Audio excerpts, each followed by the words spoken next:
3, 2, 1.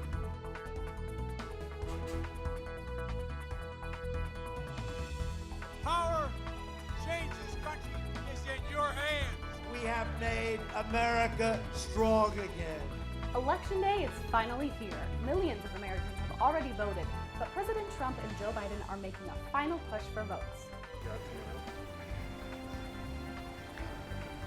And here in Utah County, there are plenty of people coming here to vote in person. What happens that people be able to accept it. Many people are feeling anxious on this election day, but some college students say they are optimistic and hopeful. Welcome to Newsline. It's Tuesday, November 3rd, Election Day. I'm Joseph Carson. And I'm Allie Arnold. Utahns head to the polls for their final chance to cast their ballot after historically high levels of early voting. That's right. The polls here in Utah have been open for 5 hours, and thousands of people have already mailed in or dropped off their ballots. But there are many others who are showing up to vote in person today. Emma Benson is live in Provo at a polling location. Emma, how do the polls look?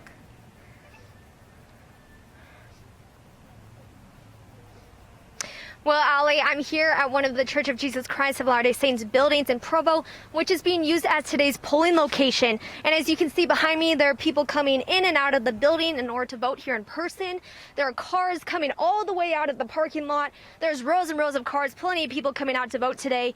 It's been busy since early this morning, and it keeps getting busier. And so we can expect to keep seeing more and more people coming to vote today.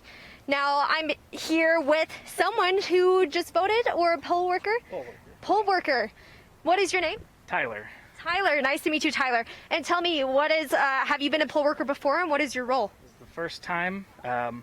We're kind of just figuring it out as we go. It's 2020, but I'm basically just kind of directing people as they go inside and making them kind of learn as we go, and yeah. I don't really have an official position. It's just kind of like we're figuring it out, but we have a pretty good system going on now. So awesome. And tell me, what has it been like to be a poll worker during the pandemic?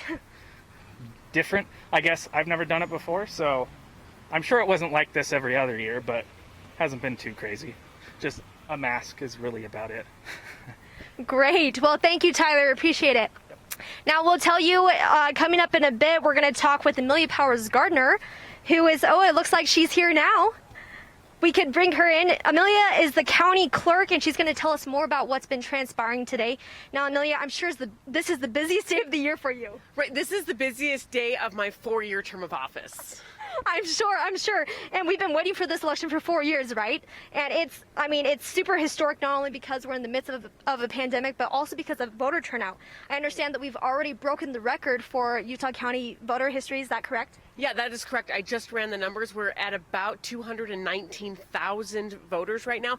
The previous record was 205,000. Wow, that is incredible. And are we still doing same-day voter registration today? Yes, we are. So if you want to register at the polls, bring your ID, proof of citizenship, and some sort of like a utility bill or a bank statement to show that you're resident. Great. Thanks, Amelia. Thank you. Awesome. Well, coming up in a few minutes, we're going to take you inside and tell you more about the process. Back to you. Thanks, Emma.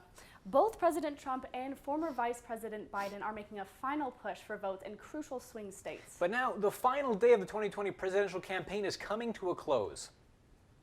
A beautiful victory tomorrow. I have a feeling we're coming together for a big win tomorrow. Both candidates visited multiple battleground states, and both candidates stopped in Pennsylvania, a key state in the 2016 Electoral College decision that won Trump his presidency. After 4 years of failure and division, we have the power to change America. After all, you deserve a president with proven results, not a career politician with empty words and broken promises. Right now, across the country, ballots that will speak for themselves are being cast, and we will see how the candidates' efforts paid off, and who will be our president for the next 4 years. Although many winners may quickly be evident tonight, the increase in mail-in voting because of the pandemic is expected to push back the release of full results in many key states. And there are several states that will not have a complete result for possibly a week or more. For the first time in over a decade, Utah will have a new governor. Lieutenant Governor Spencer Cox looks to be a shoo-in for the role, despite criticism from his Democratic opponent Chris Peterson, a professor at the University of Utah. Governor Gary Herbert is not running this election, but endorses Cox, who is also the leader of the coronavirus task force. Peterson says Utah should have implemented a mask mandate to fight COVID-19. Cox is a moderate and one-time critic of President Trump, and also beat out former U.S. Ambassador to Russia John Huntsman Jr. in the GOP primary. Cox and Peterson have notably appeared together in ads promoting civility. A stunning $19 million has been poured into the 4th congressional district race. Democratic incumbent Ben McAdams and Republican Burgess Owens compete in one of the few contests considered a toss-up this Utah election. Owens, a former NFL player noted for his Fox News appearances, won the Republican primary by running to the right of his opponents. McAdams is a moderate known to buck his Democratic Party leadership, who is focused mostly on kitchen table issues. Northern Utah's 1st congressional district is open for the first time in nearly 2 decades. Republican U.S. Representative Rob Bishop is now retiring, and GOP candidate Blake Moore, Salt Lake City businessman, is favored to win. He's running against Democrat Darren Perry. U.S. Representatives Chris Stewart of the 2nd Congressional District and John Curtis, who represents the 3rd Congressional District, who are both Republican, are both expected to cruise to victory. There are several initiatives and amendments on Utah ballots this year. Amendment A proposes changing the language in the state constitution to gender-neutral language using words like people instead of men. Amendment C would remove slavery as a form of punishment for crime, which is currently allowed in the Utah Constitution. Amendment E would guarantee a constitutional right to Utahns to fish and hunt.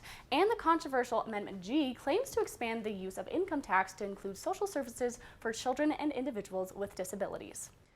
If you still haven't voted, it's not too late to cast your ballot.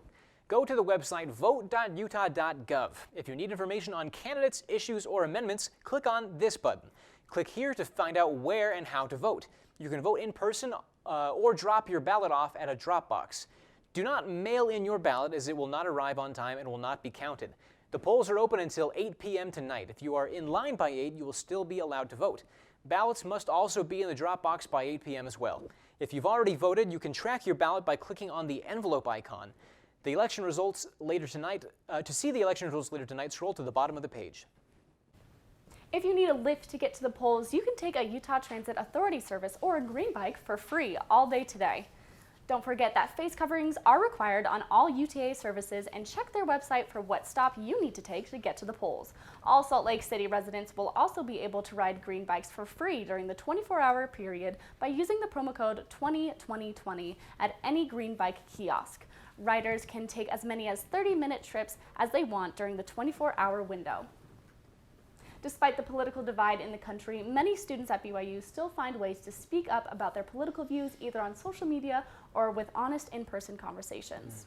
Newsline reporter Alex Sorensen met with some students on campus to find out how they share their opinions and what response they think the outcome of today's election will bring. Alex? I'm here at BYU campus on Election Day to talk with students about their response to this year's presidential race. Students say the right to vote is important to them for many different reasons. When you're politically active, you're more involved in what happens around you, and you're more involved with what happens to your family. You're old enough to do a lot of things. You're old enough to have an opinion on these things that will impact you in the future. To me, like, human rights are way, way, way, way, way more important than things like the economy. But it isn't always easy to keep an open mind and also stay true to their own political views. Finding, common ground and finding out another person's self-interest first. I think that's really key in understanding, rather than, bulldozing your way into a conversation, wanting to lay down all your all the facts that you know and all the opinions that you have. By looking to reputable news sources and having open conversations, the students I spoke with on campus think they can live together peacefully, even if they disagree. It's also important for you to be like, this is someone I love, this is someone I care about, and they believe that they're doing the right thing. As much as you can find more neutral news, less opinion-led, but more fact-based. No one knows who will win the election tonight, but students say they will have to find a way to deal with the results. I hope that, whatever happens, that, people will be able to accept it. I know whatever happens, I'll have to, but I still will be politically active and try and make sure I stand up for what I believe is right. Regardless of their political opinions, the BYU students I spoke with seemed hopeful that the winning candidate will lead America into a brighter future. Reporting for Newsline from Brigham Young University, I'm Alex Sorensen. Thanks, Alex. With all the election day anxiety, we could use a laugh. Rachel, show us how people are providing some election comic relief. Yeah, obviously social media platforms are absolutely buzzing today. Many people are using their social platforms to encourage others to vote, even celebrities like Oprah Winfrey, Ryan Reynolds, Taylor Swift, and many more have posted about their votes and encouraged others to hit the polls.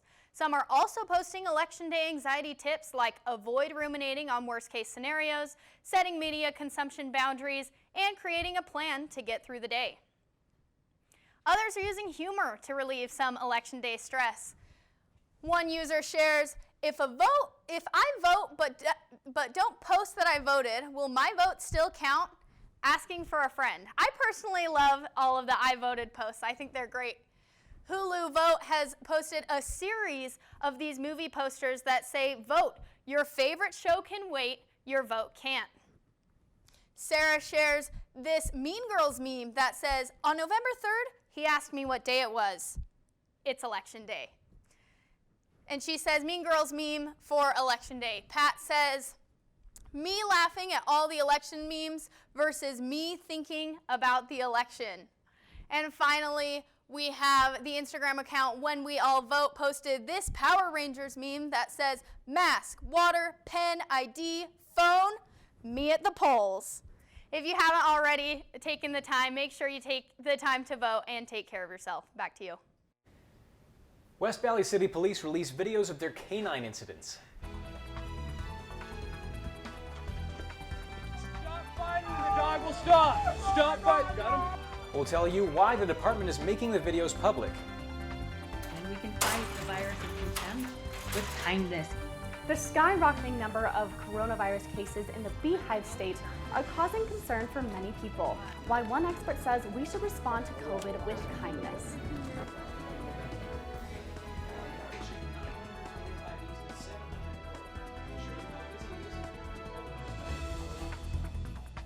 And we've got warm temperatures throughout the week, but big changes coming this weekend. How bad your winter whiplash will be, coming up.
Crews will put up a non-scalable wall around the White House in anticipation of Election Day protests. The wall that will be put up is the same wall used in protests this summer. The extra layer of security marks the most high-profile example to date of authorities preparing for unrest following this year's election, particularly if there is no clear winner come November 4th. Gun sales are soaring as everyone prepares for Election Day. Many shop owners across the country say their shelves are being wiped out. Sales are up 1,000% compared to last year, and customers aren't buying just one gun. Many shop owners say they are seeing a substantial increase of first-time buyers. Concealed carry classes and permits have skyrocketed as well. Many Utah County voters have been voting in person today. Emma Benson has been at the polling location this afternoon and is live to tell us more. Emma, what's happening right now? Well, guys, I'm here now inside the polling location to show you more about how the process works. As you can see behind me, there are no voting booths this year, but instead, due to COVID-19, people are coming inside to get their ballots, and then they're instructed to take it outside in order to fill it out, whether that's in their car or sitting on the sidewalk, and then drop it off on their way out. Now, I'm here with Emily Argyle.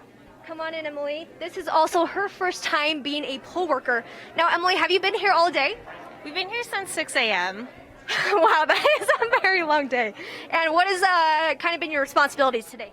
My responsibilities are typically greeting voters when they arrive, asking whether they've registered, and helping them either get registered or just scanning in their driver's license, their ID, and getting them into the right line to get their ballot. Awesome. And can you tell us about some of the COVID precautions that are being taken today with in-person voting? We have a lot of PPE on hand. All staff are wearing gloves and masks and sanitizing regularly. All pens and clipboards and any items that would be touched by a voter are taken away and sanitized. And everyone's been doing their best to really keep distance as well. X's marked along the floor and things like that. Great. And also, have you seen an increase in young voters at all?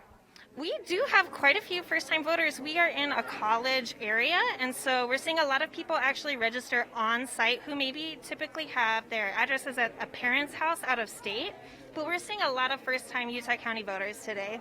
Great, thanks so much, Emily. Now, if you haven't voted yet, you can still have time, and we'll go back to you guys. Thanks. Thanks, Emma. The West Valley City Police Department releases videos of their canine officers at work in an effort to be transparent with the public.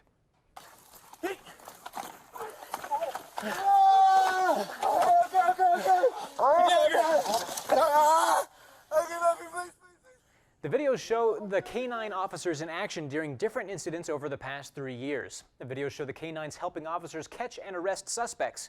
There are 3 separate videos for a total of more than 50 minutes of footage. COVID-19 cases are skyrocketing in Utah. The state total is at 117,706 cases. Salt Lake County has more than 50,000 people who have tested positive for COVID. In Utah County, there are 30,671 cases. Davis County has more than 9,000 positive cases, and Summit County has more than 1,500 people with the virus. Over the past week, there has been an average of 1,600 cases per day. This information will be updated at about 1 p.m. The number of positive COVID cases shot up at BYU at the beginning of the semester, but as Newsline reporter Elena Castro tells us, a BYU administrator now considers campus as one of the safest places for students. A spike of positive tests hit students at BYU this fall as the COVID-19 pandemic spread across the world. But one BYU faculty member claims students should no longer fear coming onto campus. We're seeing great compliance from all of our students, faculty, and staff on campus. We know that being on campus is one of the safest places our students can be. Ibsen says the faculty and staff understand the hardship this pandemic puts on the students, because in addition to learning, college should also be a time to meet people and have fun. We know that this year is not what anybody wants. No one is thrilled with the current state of a global pandemic. This is hard on everybody, but we all have to do our part. We all have to be looking out for one another. On top of adhering to state and CDC guidelines, the university also encourages students to get tested for COVID at the BYU Health Center, using their new drive-through testing system. The BYU mission statement says that all relationships within our BYU community should reflect a loving, genuine concern for the welfare of our neighbor. And certainly that could be our motivation for wearing a mask and washing our hands often. And in a world where things seem hard for everyone, she advises people to remember that kindness is the key. We can fight the virus of contempt with kindness. Even as we debate how to best respond to this pandemic as a society, we can always be kind. The message from BYU administration to BYU students is to be safe and be kind. For Newsline in Provo, I'm Elena Castro.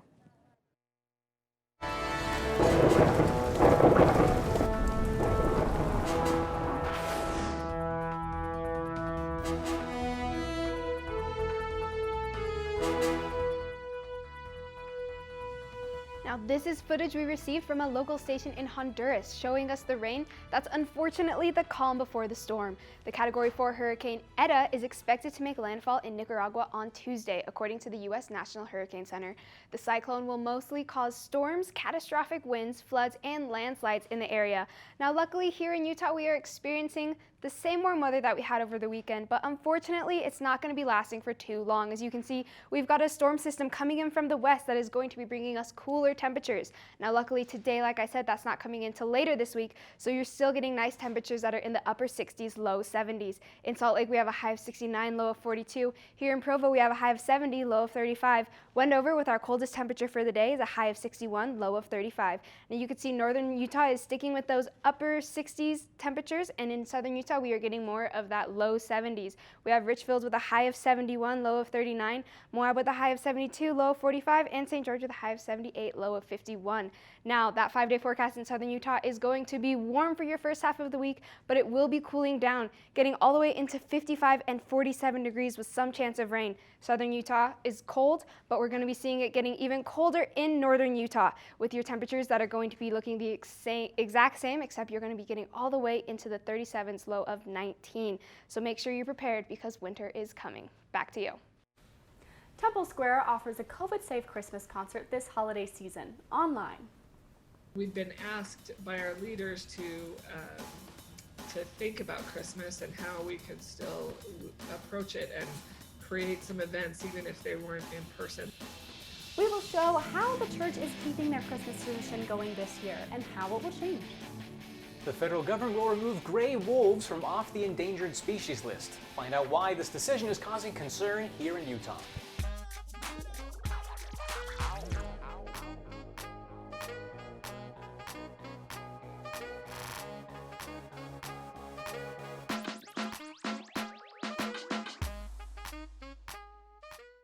All right, Monroe, you ready? Monroe!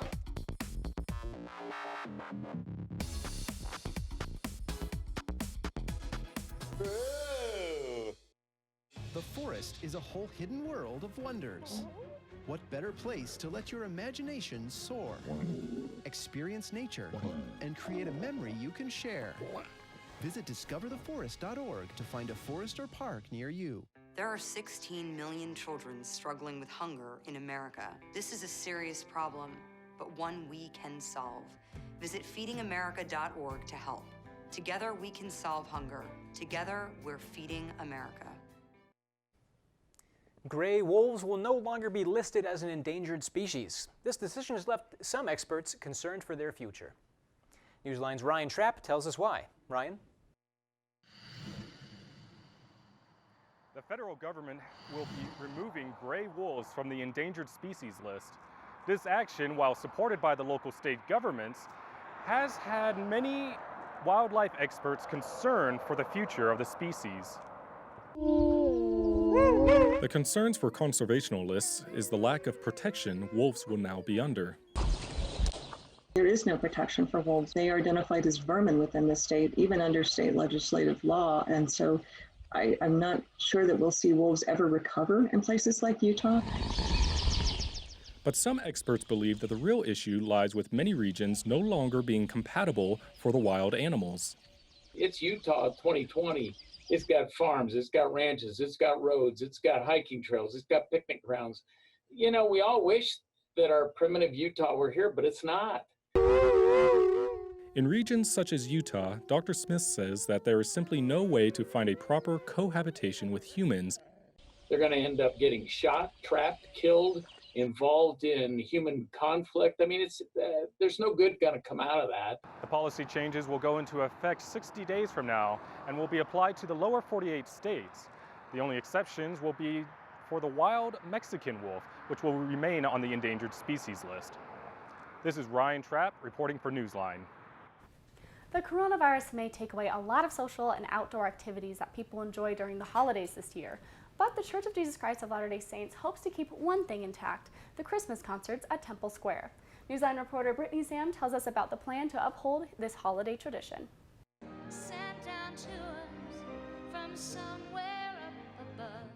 A few months ago, the church canceled all Christmas performances, but some of the music coordinators came up with a solution to make the concerts coronavirus safe.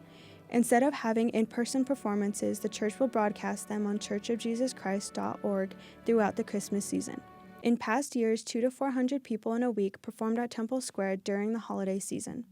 Groups would start making requests in February, and those accepted would stay a day or two to perform at the square. With this new virtual concert, performers email their videos to Christmas@Temple Square at churchofjesuschrist.org by November 15th. We've been asked by our leaders to think about Christmas and how we could still approach it and create some events even if they weren't in person. The church leaders want to give musical groups a chance to share their voices and give visitors the chance to enjoy their talent and hard work. They believe the power of creativity and technology creates endless possibilities of where these performances go during this Christmas season. Hopefully that's an easy way to do that and people feel encouraged to go ahead and participate. The concert planners say they hope people will share their voices and musical talents with others even outside the virtual Christmas campaign to further spread the light and love of Jesus Christ during the holidays. Reporting for Newsline, I'm Brittany Sam. Play-Doh wants to market to a new kind of kid, adults. That's right, Hasbro will sell grown-up themed scented tubes of the gooey clay on Amazon. The new grown-up Play-Doh comes in sleek black packaging and even includes the little plastic knife. The multi-pack comes in 6 grown-up scents, including Dad Sneakers, Grill King, a freshly mowed lawn, denim mom jeans, spa day, and overpriced latte. The toy is great for a stocking stuffer or white elephant gift, but the multi-pack is currently sold out on Amazon. Dad Sneakers? New I don't know if I mom want to jeans? play with this like Dad Sneakers. I mean, freshly mowed lawn, I get. That one I get. The grill, that one makes sense. But putty that smells like meat, I'm not sure if doesn't that's... sit right with me exactly. Yeah. Well, thank you for joining us today for Newsline. Join us tomorrow right back here at noon. We'll have full coverage of all the election results here in Utah and across the country.